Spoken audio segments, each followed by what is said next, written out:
বিশ্ব রাজনীতির মোড় ঘুরিয়ে দিচ্ছে ট্রাম্প 2.0।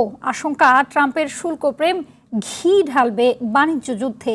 সেই সাথে অভিবাসী বিতরণ তৈরি করছে আতঙ্ক। ভারত সহ যুক্তরাষ্ট্রের দীর্ঘদিনের মিত্রদের কপালে তাই চিন্তার ভাঁজ। আশার আলো দেখছে চীন, রাশিয়া, আর সংকটের মুখে মেক্সিকো, পানামা। আরো জানাচ্ছেন বিনিয়ামিন। ট্রাম্প যে নীতি নিচ্ছেন তাতে বিশ্ব রাজনীতির চিরাচরিত গতিপথে অভূতপূর্ব পরিবর্তন ঘটতে যাচ্ছে। বিশেষ করে অভিবাসন নীতি আর পণ্য আমদানিতে গণহারে শুল্ক আরোপের সিদ্ধান্ত এই পরিবর্তনে বড় ভূমিকা রাখতে পারে।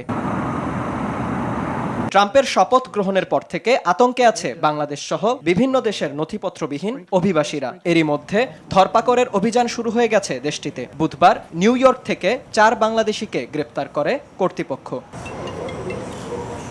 এদিকে প্রত্যেক দেশের পণ্য আমদানিতে 10 থেকে 20% শুল্ক আরোপের ঘোষণা দিয়েছে ট্রাম্প। টার্গেটে আছে ইউরোপীয় ইউনিয়নভুক্ত দেশগুলো।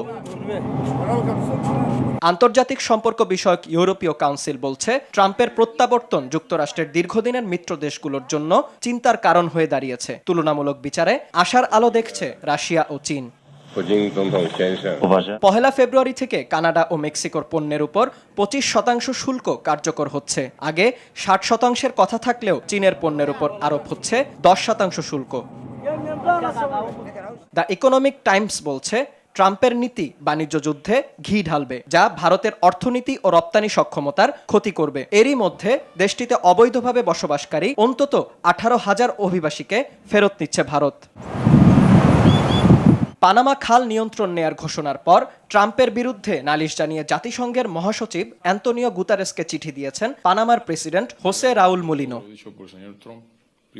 অন্যদিকে জরুরি অবস্থা জারি করা হয়েছে মেক্সিকো সীমান্তে। তাই গণহারে অভিবাসী বিতরণ শুরু হলে সংকটে পড়বে প্রতিবেশী দেশটি।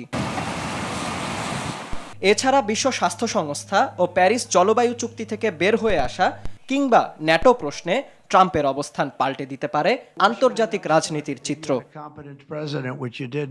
বিনিয়ামিন, RTV।